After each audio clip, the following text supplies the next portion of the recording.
9월 26일 목요일입니다. 오늘 우리에게 주시는 하나님의 말씀은 출애굽기 9장 13절부터 26절까지의 말씀입니다. 여호와께서 모세에게 이르시되 아침에 일찍이 일어나 바로 앞에 서서 그에게 이르기를 히브리 사람의 하나님 여호와의 말씀에 내 백성을 보내라. 그들이 나를 섬길 것이니라. 내가 이번에는 모든 재앙을 너와 내 신하와 내 백성에게 내려 온 천하에 나와 같은 자가 없음을 내가 알게 하리라. 내가 손을 펴서 돌림병으로 너와 내 백성을 쳤더라면 내가 세상에서 끊어졌을 것이나 내가 너를 세웠음은 나의 능력을 내게 보이고 내 이름이 온 천하에 전파되게 하려 하였음이니라. 내가 여전히 내 백성 앞에 교만하여 그들을 보내지 아니하느냐. 내일 이맘때면 내가 무거운 우박을 내리니 애굽 나라가 세워진 그 날로부터 지금까지 그와 같은 일이 없었더라. 이제 사람을 보내어 내 가축과 내 들에 있는 것을 다 모으라. 사람이나 짐승이나 무릇 들에 있어서 집에 돌아오지 않는 것들에게는 우박이 그 위에 내리리니 그것들이 죽으리라 하셨다 하라 하시니라. 바로의 신하 중에 여호와의 말씀을 두려워하는 자들은 그 종들과 가축을 집으로 피하여 들였으나 여호와의 말씀을 마음에 두지 아니하는 사람은 그의 종들과 가축을 들에 그대로 두었더라. 여호와께서 모세에게 이르시되 너는 하늘을 향하여 손을 들어 애굽 전국의 우박이 애굽 땅의 사람과 짐승과 밭의 모든 채소에 내리게 하라. 모세가 하늘을 향하여 지팡이를 들매 여호와께서 우레소리와 우박을 보내시고 불을 내려 땅에 달리게 하시니라. 여호와께서 우박을 애굽 땅에 내리심에 우박이 내림과 불덩이가 우박에 섞여 내림이 심히 맹렬하니 나라가 생긴 그때로부터 애굽 온 땅에는 그와 같은 일이 없었더라. 우박이 애굽 온 땅에서 사람과 짐승을 막론하고 밭에 있는 모든 것을 쳤으며 우박이 또 밭의 모든 채소를 치고 들의 모든 나무를 꺾었으되 이스라엘 자손들이 있는 그곳 고센 땅에는 우박이 없었더라. 아멘. 하나님께서는 바로에게 계속 명령하십니다. 내 백성을 보내라. 이스라엘은 하나님의 백성, 소유이지 바로 너의 소유가 아니다. 그리고 바로와 애굽 또한 나의 소유임을 말씀하십니다. 그러나 바로는 하나님의 이 명령을 계속해서 거절했습니다. 피, 개구리, 이, 파리, 전염병, 악성 종기를 경험했지만 바로의 마음은 여전히 완악했습니다. 하나님은 오늘 본문에서도 동일하게 말씀하십니다. 13절 말씀에 내 백성을 보내라. 그들이 나를 섬길 것이니라. 하나님의 말씀은 분명합니다. 하나님은 바로의 창조주로서 명령하십니다.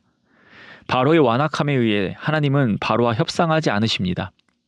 앞선 6가지의 재앙을 가지고도 마음을 돌이키지 않는 것을 보면서 하나님께서 와 너도 참 대단하다. 그래 그럼 내가 이만큼은 양보할게 라고 하지 않으십니다. 하나님께서는 한결같이 백성을 보내라고 하십니다. 이것은 바로 주권자로서의 명령입니다. 바로 또한 왕이기에 하나님의 명령을 따른다면 자신이 피조물이라는 것을 인정하는 것이고 자신이 하나님 아래 있다는 것을 인정하는 것입니다. 그렇기에 바로는 끝까지 완악합니다. 하나님께서는 바로의 완악함으로 인해 이전과 같이 재앙을 내리시려 합니다. 그 재앙을 통하여 하나님이 원하시는 것은 14절의 말씀과 같이 너와 내 신하와 내 백성에게 내려 온 천하에 나와 같은 자가 없음을 내가 알게 하리라. 하나님이 누구신지를 알게 하시는 것입니다. 하나님께서 바로와 애굽에 내리셨던 재앙은 분명 피해가 있기는 했습니다. 그러나 치명적이진 않았습니다. 15절의 말씀과 같이 하나님께서는 언제든지 돌림병으로 바로와 그의 백성들을 치실 수 있었습니다. 그리고 없애버릴 수 있으셨죠.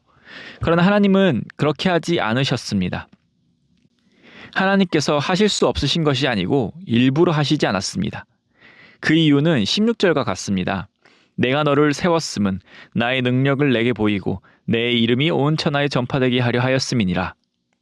14절과 같이 하나님의 능력을 바로와 그의 백성들에게 분명히 보이는 것입니다. 또한 그로 인해 온 천하에 하나님이 누구신가를 드러내는 것이죠.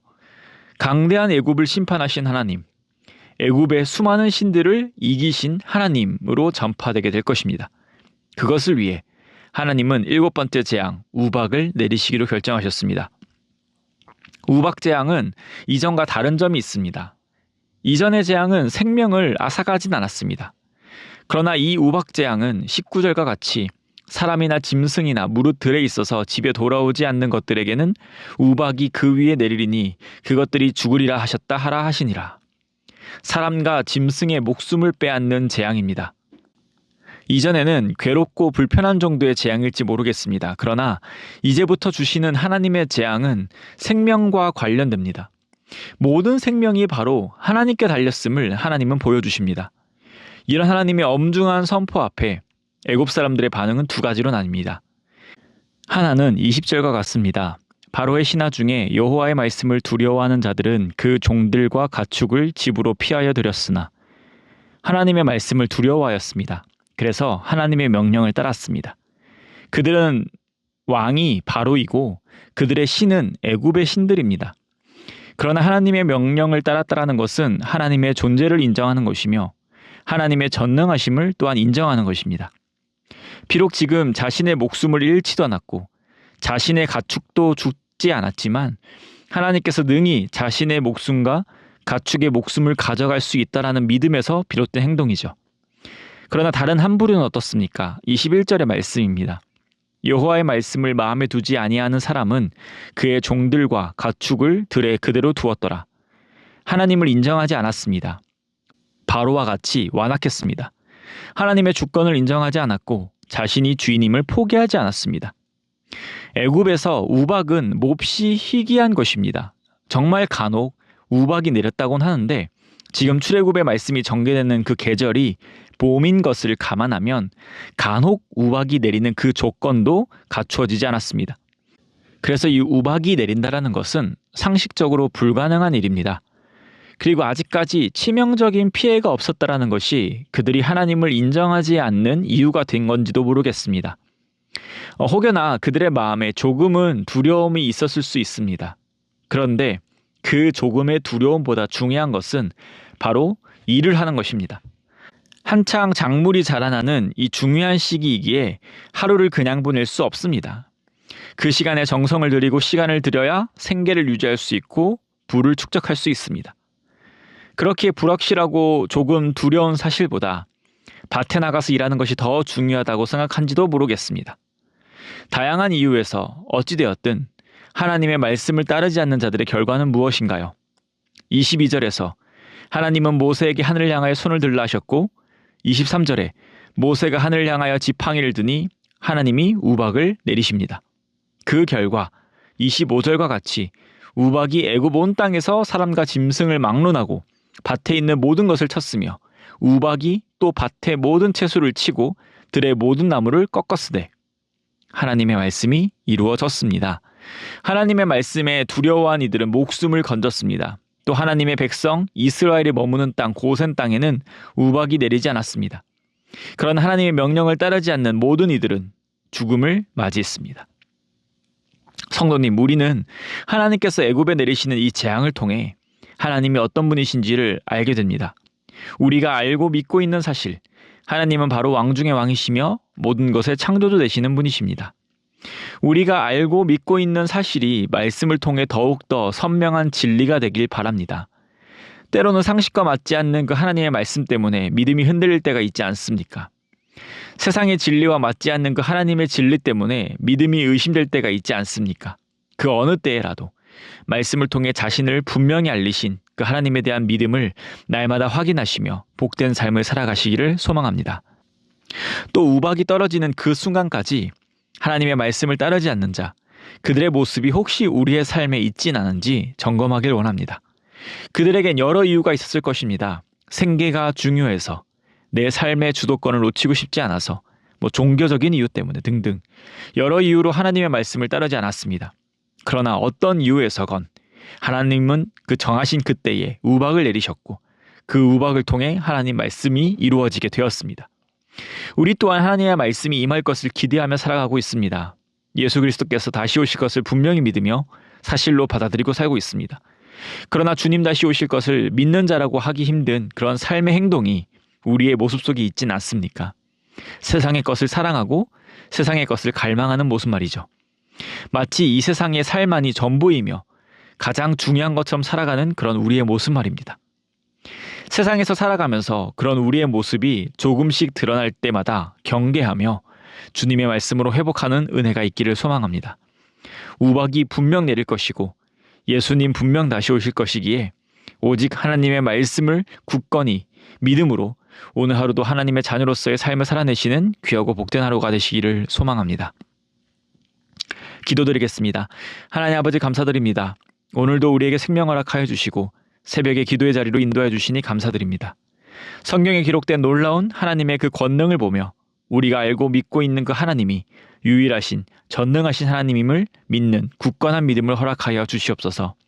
또 이 세상을 살아갈 때에 우리는 참 연약하고 아둔하여 하나님에 대한 믿음이 흔들릴 때가 있습니다. 믿음 흔들릴 때마다 성경에 분명히 계시한 그 하나님을 묵상함으로 믿음 굳건하도록 은혜 허락하여 주시고 실제 주님의 말씀 붙들고 살아갈 때에 하나님의 일하심 또한 경험하게 하셔서 온전한 믿음으로 살도록 은혜를 허락하여 주시옵소서. 또한 하나님, 세상에서 살아가기에 세상을 갈망하며 살아가는 우리의 모습을 발견할 때가 있습니다. 그런 내 자신을 바로 볼 수 있는 은혜 허락하여 주시고 회개하며 다시 돌이키는 은혜도 허락하여 주셔서 좌로나 우로나 치우치지 않고 오직 하나님이 기뻐하시는 옳은 길만을 걸어가도록 은혜 허락하여 주시옵소서. 그런 우리의 삶을 통하여 주님 영광 받아 주실 줄 믿사오며 이 모든 말씀 우리를 원하신 예수 그리스도 이름으로 기도드립니다. 아멘. 우리 함께 나누신 말씀을 생각하시면서 기도하시고 또 주간 기도 제목에 따라서 훈련과 교육을 위해 함께 기도드리겠습니다. 우리 제자 훈련을 비롯한 평신도 훈련을 통하여 예수님 닮은 온전한 주님의 제자들이 세워지도록 우리 주일학교와 청년 부흥을 위하여 담임 목사님과 모든 말씀 사역자들을 위하여 주일학교 교사들을 위하여서 기도드리겠습니다. 또 10월 12일에 있을 어린이마당 다주리를 통해서 많은 아이들이 복음을 접하게 하시고 당일의 환경과 준비하는 모든 분들에게 은혜가 넘치게 달라고 우리 함께 기도드리길 원합니다. 또 10월 5일 토요일에 있을 1타 강사 전환길 강사의 강연을 통하여 이웃들과 작정한 태신자들이 교회를 방문하게 하시고 사랑과 행복을 얻고 마음의 문이 열리도록 기도해 주시기 바랍니다. 또한 10월 20일 주일에 복음 설교를 준비하신 우리 담임 목사님과 또 주일 예배 순서자들을 성령으로 충만하게 하시고 기쁜 마음으로 잘 준비하게 하셔서 함께 예배드리면서 하나님의 사랑과 복음의 능력을 경험하는 귀한 시간이 되게 해달라고 기도해 주시기 바랍니다. 우리 함께 기도드리겠습니다.